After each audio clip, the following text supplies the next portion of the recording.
Hi friends, మన India brand అయిన lava మరొక మిడ్ బడ్జెట్ రేంజ్ లో ఉన్న లావా అగ్ని 4 తో రాబోతుంది. స్పెషల్ గా మిడ్ బడ్జెట్ అని ఎందుకన్నాను అంటే ఎప్పుడైనా సరే ఆండ్రాయిడ్ మొబైల్స్ లో 20,000 దాటింది అంటే అది బడ్జెట్ మొబైల్ అనడానికి వీలు. ప్రైస్ ఎక్కువ అవుతుందని కాదు, కానీ మన ఇండియాలో 20,000 రూపీస్ బడ్జెట్ దాటితే మంచి డిస్ప్లేలు ఇస్తున్నారు, మంచి కెమెరాస్ ఇస్తున్నారు, పెద్ద బ్యాటరీ కూడా ఇస్తున్నారు, అండ్ కొన్ని గేమింగ్ సెంట్రిక్ మొబైల్స్ లో మంచి ప్రాసెసర్లు కూడా ఇస్తున్నారు. ఇలా ఏదో ఒక డిపార్ట్మెంట్ లో మంచి స్పెసిఫికేషన్స్ తీసుకొస్తుంటే అరకొరగా ఉండే అండర్ 20,000 రూపీస్ బడ్జెట్ లో ఉండే మొబైల్స్ అని ఎలా అంటాం అంటే 20,000 దాటితే కనుక ఏవో ఒక విషయంలో మంచి స్పెసిఫికేషన్ ఇస్తారని అనుకోవచ్చు. దానికి తగ్గట్టుగానే లావా అగ్ని 4 లో మన ఎక్స్పెక్టేషన్ కి తగ్గట్టుగా స్పెసిఫికేషన్ రీచ్ అయ్యాయో లేదో చూద్దాం. అరే చెప్పడం మర్చిపోయాను కదా, లావా అగ్ని 4 వచ్చేసి త్వరలో ఇండియాకి అయితే రాబోతుంది. దీనికి సంబంధించిన మేజర్ స్పెసిఫికేషన్స్ కూడా బయటికి రివీల్ అయ్యాయి. వాటి గురించి ఈ వీడియోలో డిస్కస్ చేద్దాం. లీక్ అయిన స్పెసిఫికేషన్స్ తెలుసుకునే ముందు మీరు మన ఛానల్ ని కొత్తగా చూస్తున్నట్లయితే నేను మీ ప్రియాంక, మీరు చూస్తుంది ప్రియాంక టెక్ న్యూస్.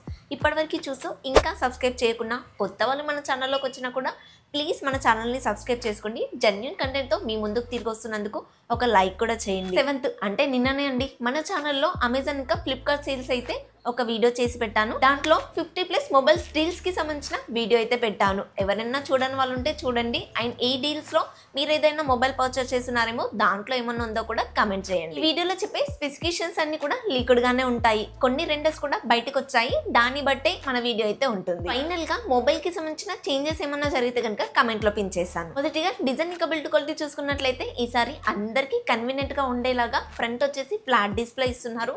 అది కూడా బెజల్స్ అయితే చాలా తక్కువగా ఉన్నాయి. చుట్టూ ఫ్రేమ్ అంతా కూడా అల్యూమినియం ఫ్రేమ్ అయితే ఇచ్చారు, అది కూడా ప్రీమియం నెస్ ఇవ్వడానికి. బ్యాక్ సైడ్ వచ్చేసి గ్లాస్ వాడుతున్నట్లుగా తెలుస్తుంది, అది కూడా మ్యాటీ ఫినిషింగ్ తో వస్తుంది. బ్యాక్ సైడ్ కెమెరాస్ వచ్చేసి డ్యూయల్ కెమెరా మాత్రమే ఇచ్చారు. డిజైన్ అయితే ఈ డిజైన్ చూస్తుంటే నాకు టెక్నో పవర్ స్ట్రీమ్ లో వాడినట్టుగా అనిపిస్తుంది. డ్యూయల్ స్పీకర్స్ ఇస్తున్నారు, అది కూడా డాల్బీ అట్మాస్ సపోర్ట్ తో వస్తుంది. In display finger print censor ఉంటుంది, IP64 వాటర్ రేటింగ్ తో వస్తుంది. బ్లూటూత్ 5.4 టెక్నాలజీతో అయితే రన్ అవుతుంది.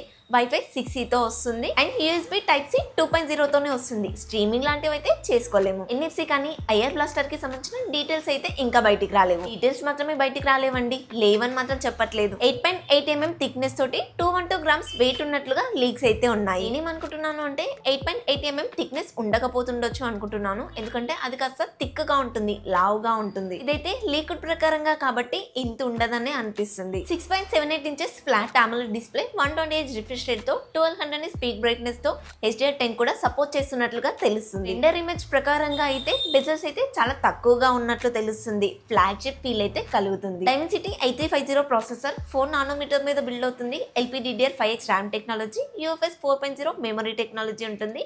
Android 15 మీద రన్ అవుతుంది. అప్డేట్స్ మాత్రం లాస్ట్ టైం అగ్ని 3 లో ఇచ్చినట్టుగా 3 years మేజర్ అప్డేట్స్ ఇస్తే 4 years సెక్యూరిటీ అప్డేట్స్ ఇస్తున్నట్లుగా అయితే ఎక్స్పెక్ట్ చేయొచ్చు. ఈ ఫీచర్స్ గురించి అంటారా, ఎక్కువగా ఆలోచించకండి, బేసిక్ థింగ్స్ అయితే ఉంటాయి. ఇండియన్ బ్రాండ్ కదా, కొంచెం టైం పడుతుంది లేండి. కెమెరాస్ చూసుకున్నట్లయితే back side dual camera setup అయితే తీసుకొస్తున్నారు. వీళ్ళైతే ఒక మంచి పని చేశారండి. 2MP లాంటి చిన్న సెన్సర్స్ ఇవ్వకుండా 8MP లాంటి అల్ట్రా వైడ్ అయితే ఇస్తున్నారు. మెయిన్ కెమెరా వచ్చేసి 50MP, ఇది OIS కి సపోర్ట్ చేస్తుంది. ఇది వచ్చేసి 32MP ఇస్తున్నట్లుగా అయితే తెలుస్తుంది. బ్యాటరీ విషయంలో కూడా వేరే అన్ని బ్రాండ్స్ తోటి లావా బ్రాండ్ అయినా మన ఇండియన్ బ్రాండ్ కూడా పోటీ పడుతుందండి. 7000 mAh battery, 66 watt fast charger ఇస్తున్నట్లుగా అయితే తెలుస్తుంది. ఛార్జింగ్ స్పీడ్ అనేది కాస్త తక్కువ కాబట్టి బ్యాటరీ ఫుల్ అవడానికి 1 hour 20 minutes వరకు అయితే టైం తీసుకుంటుంది. ఫైనల్ గా ప్రైస్ చూసుకున్నట్లయితే 25,000 అని చెప్తున్నారు. నాకు తెలిసి 22,000 కల్లా రావచ్చు. కొన్ని రోజులు పోతే ఇంకాస్త ప్రైస్ కూడా తగ్గుతుంది. ఇకపోతే ఈ మొబైల్ తీసుకోవాలా వద్దా అనే విషయానికి వస్తే తీసుకోదగ్గ మొబైల్ అనే చెప్తానండి. లావా బ్రాండ్ ఇండియన్ బ్రాండ్ అని కాదు, కానీ మంచి అప్డేట్స్ అయితే ఇస్తున్నారు. ఇంకోటి సర్వీస్ సెంటర్లు కూడా బాగానే ఉన్నాయి. లాస్ట్ టైం ఏంటంటే వీళ్ళు సర్వీస్ ఎట్ హోమ్ అని ఒక ఫెసిలిటీని అయితే తీసుకొచ్చారు. మీరు వాడుతున్న లావా మొబైల్స్ లో ఏదైనా ప్రాబ్లం వచ్చిందనుకోండి, కంప్లీట్ రిజిస్టర్ చేశారంటే టెక్నీషియన్ మీ ఇంటికి వచ్చి రిపేర్ చేసి వెళ్తారు. అంతేకాని మీరు సర్వీస్ సెంటర్లోకి వెళ్ళి గంటలు కూర్చొని చేపించుకోవాల్సిన అవసరం అయితే ఉండదు. నేను చెప్పే ఈ అవకాశం ఓన్లీ సిటీలో ఉండే వాళ్ళకే అండి. అండ్ ఇంకో కొన్ని బ్రాండ్స్ వచ్చేసి ఏం చేస్తాయంటే ఏదైనా ఒక స్లిప్ ఇచ్చేసి ఒక 2 days తర్వాత రండి, ఒక 4 days తర్వాత రండి, ఒక 1 week తర్వాత రండి అని చెప్తాయి.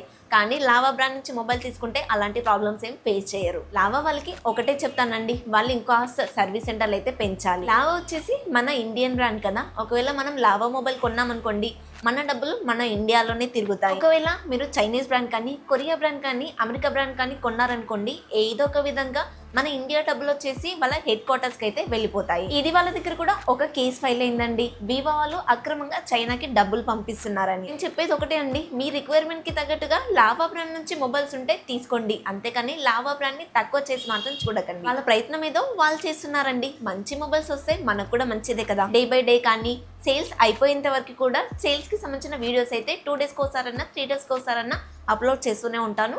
సో మీరందరూ కూడా ప్లీజ్ సపోర్ట్ చేశారని కోరుకుంటున్నాను. బ్యాడ్ న్యూస్ కూడా ఉందండి. అదేంటంటే మన రీసెంట్ గానే జిఎస్టీ తగ్గింపు అని మాట్లాడుకున్నాం కదా షార్ట్ వీడియోలో. దాంట్లో మొబైల్ కి సంబంధించిన జిఎస్టీలో మాత్రం ఏ మాత్రం తగ్గింపు లేదండి. ఇదే అన్ని ఎలక్ట్రానిక్ గ్యాడ్జెట్స్ మీద, ఆటోల మీద, కూరగాయల మీద అన్నిటి మీద కూడా జిఎస్టీ తగ్గింది కానీ మొబైల్స్ మీదనే తగ్గలేదు. సో మీకు డీల్స్ లో తగ్గే డిస్కౌంట్స్ కనిపిస్తాయండి, జిఎస్టీకి సంబంధించిన డిస్కౌంట్స్ అయితే కనిపించవు. ఇది ఇవాల్టి మన వీడియో ఫ్రెండ్స్. ఈ వీడియోలో లావా అగ్ని 4 కి సంబంధించిన లీక్ అయిన స్పెసిఫికేషన్స్ అయితే మీ ముందు ఉంచడం జరిగింది. ఈ స్పెసిఫికేషన్స్ మీకు ఎలా అనిపించాయో చెప్పండి. ఏవైనా మార్పులు జరిగితే కనుక కామెంట్ లో పిన్ చేస్తాను. ఈ వీడియో అయితే మీకు నచ్చిందని అనుకుంటున్నాను. నచ్చితే తెలుసు కదా, ప్లీజ్ ఒక లైక్ చేయండి, మన ఛానల్ ని సబ్స్క్రైబ్ చేసుకోండి. నెక్స్ట్ వీడియోలో మళ్ళీ కలుద్దాం. Until then bye bye. జై హింద్.